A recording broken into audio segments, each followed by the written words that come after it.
Hi guys, my name's Jack. I'm the owner of Rocktherapy in Milton. I'm a mind therapist specialising in rock climbing injuries. And this time we're going to move away from the injury prevention side of things and start talking about training in a way that maximises the function of your body and make sure that you'll be able to train for as long as possible without injuring yourself. We've talked a lot about weights training, and I just want to take a second to talk about that because a lot of the time when people hear weights training, they think going into the gym and getting huge. And particularly in the clinic, I have a lot of women come in who are worried about when I try to give them programs in regards to weights training that they're going to develop a lot of mass and the build of their body is going to change. And that's totally fair enough. But when it comes to training for climbing, that's not what we're so looking at. We're looking at developing a balance between your pulling muscles and your pushing muscles. Because as much as we talk about trying to figure out what your weaknesses are and improving on those, you also want to capitalize on your strengths. Some people are tall, some people are short, some people are long, some people are not quite so long. So really, as much as your training program is going to be developing strength and improving on the things that you suck at, we also want to maximize the amount of potential that you can get out of the things that you're really good at. Myself, for example, just never going to do a sit start. So I don't focus on doing those things. I work predominantly on maximizing the amount of power I can get out of my reach while still working on the mobility deficits that I have all through my body.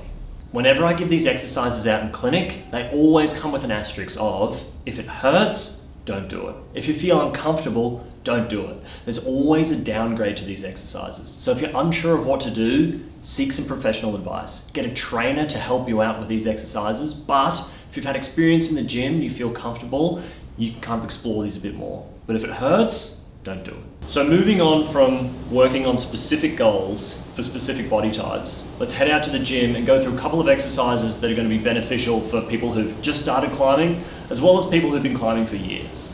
So the first exercise we're going to be looking at is bench press. And there's a very important way to set up for this exercise.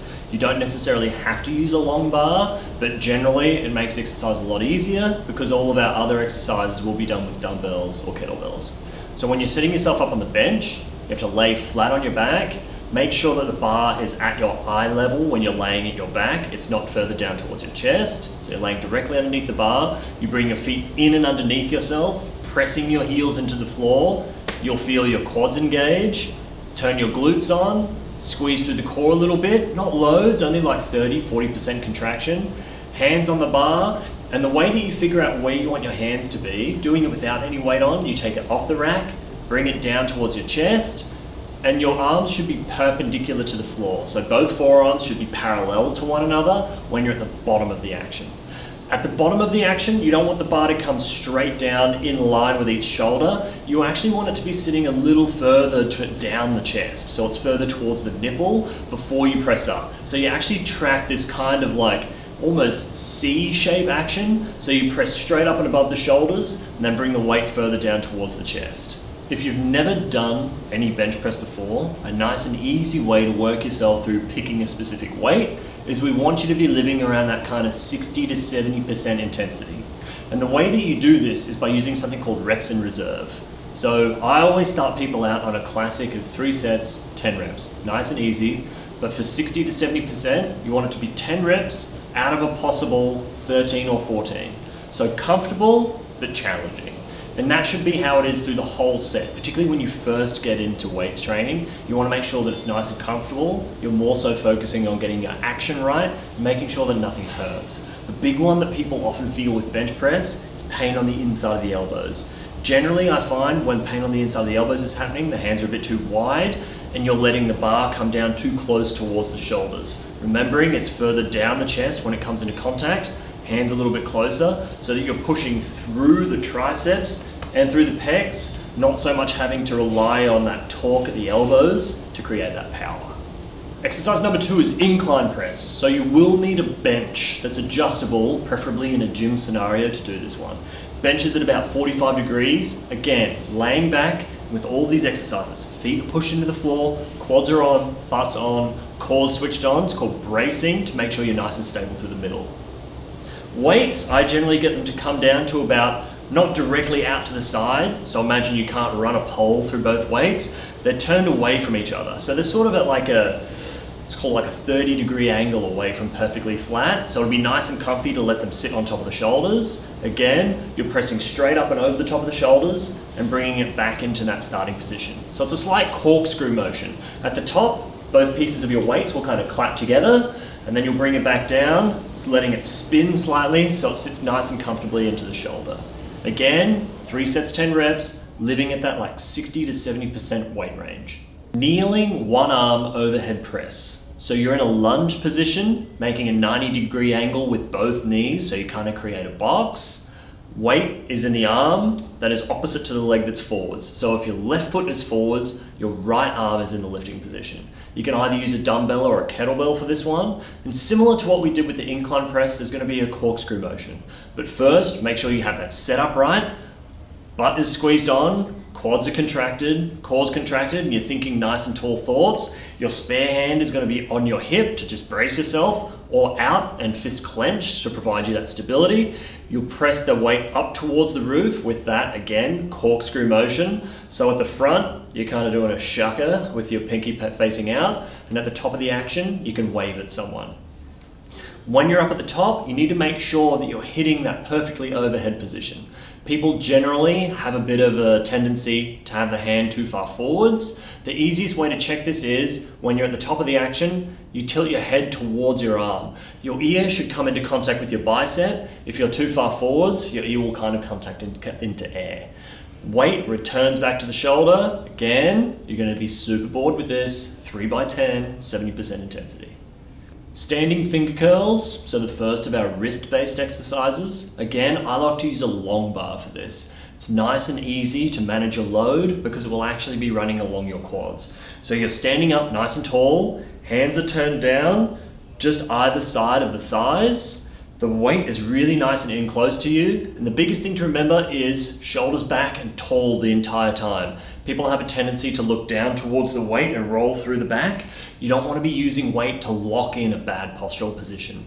So shoulders back, nice and tall. Again, quads, glutes, core. You let the bar roll out into your fingers, and then you bring it back up. There's no cocking at the wrist, so no wrist movement. You're just letting the bar roll out into your fingers as far as is comfortable, and then dragging it back up and in. Creates a lot of length and a lot of strength in the muscles of the forearm that create that flexion activity. So bent arm wrist curls. Now, these are probably the most classic weights training you'll have seen in a rock climbing gym. Either for the flexor or extensor side, have a forearm propped up on a bench. I really like using a box jump box, making sure that your wrist is towards the end of the box. Weight is gripped in the wrist. Now, if you're doing extensors, you simply let the wrist drop towards the ground, making sure that your elbow doesn't kick up and off of the bench. So keeping it pressed down into the bench, slowly lower down. If it's available to you, let it roll out of the fingers, drag it back up, come back to that full contraction. So now we're actually moving the wrist about.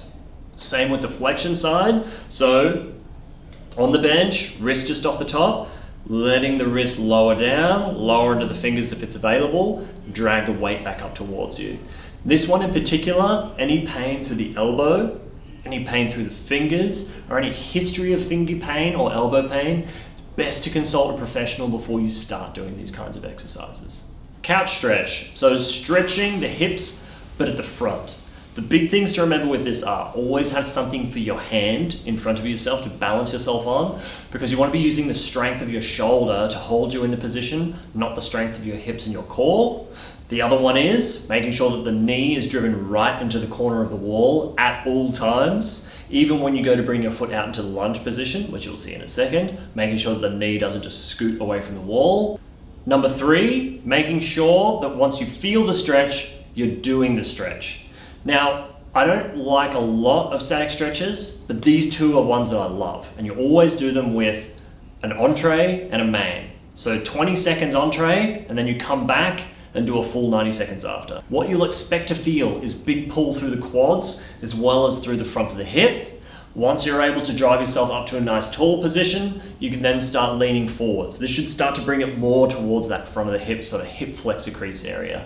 Like I said, once you feel the stretch, you're doing the stretch. 20 seconds one side, 20 seconds the other side, and then you come back and do 90 and 90 on both sides.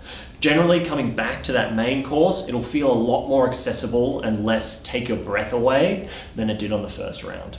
Once a day, every single day. The reason why I prescribe this stretch so much in clinic is because of where all of those hip flexors attach to the top of the hip.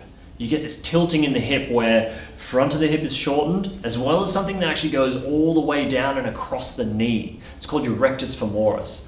Attaches onto the front of the shin and attaches all the way up into the front of the hip, which is why it's really important to make sure that the knee's driven right into the wall. We lengthen out the front of the hips, lengthen out the quads. It actually reduces the amount of tension on your hamstrings and actually reduces the ability for you to fall into a heel hook position. So the more you stretch out the front, the easier it becomes to access that foot, lift it up and over, and then driving the knee down towards the ground to be able to produce that power within a heel hook. Ankle stretch, specifically working into knee over toes. I always give people an elevated platform. I find it's much easier to control the amount of weight that you're putting into the stretch if it's raised up towards you, as opposed to just trying to stretch it on the ground. Keys are making sure the heel stays in contact with whatever surface you have it on. Your knee is going to drive towards toe number 3 and number 4, so not letting it drive in, more trying to guide it towards the outside. But essentially you're using this drive forwards to find a point at which you get a big stretch through the back of the ankle, apply your weight, and you are bouncing ever so slightly into that stretch. So making sure that you're not getting too much of a pinch across the front of the ankle. If you are, change the angle slightly till you find somewhere that's more comfortable, and then sitting in. Again, same as the couch stretch, entree and main, so 20 seconds on, do the other side if it needs it, come back and do 90 seconds on both sides, once a day, every day. So working into this range of motion has heaps of benefits.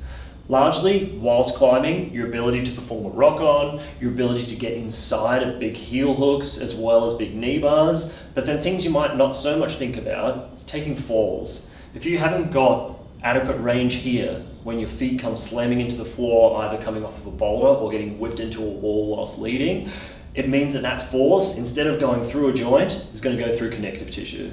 And that's when you run the risk of fracturing bones as well as tearing ligaments. This is the last video in this series. We wanted to put together some content that was general in nature, but can really help you out and save you some money as well as some time from being injured. So please, take all this information, apply it to your goals. If you have any feedback at all about extra things that we can do, we'd love to grow this into something special.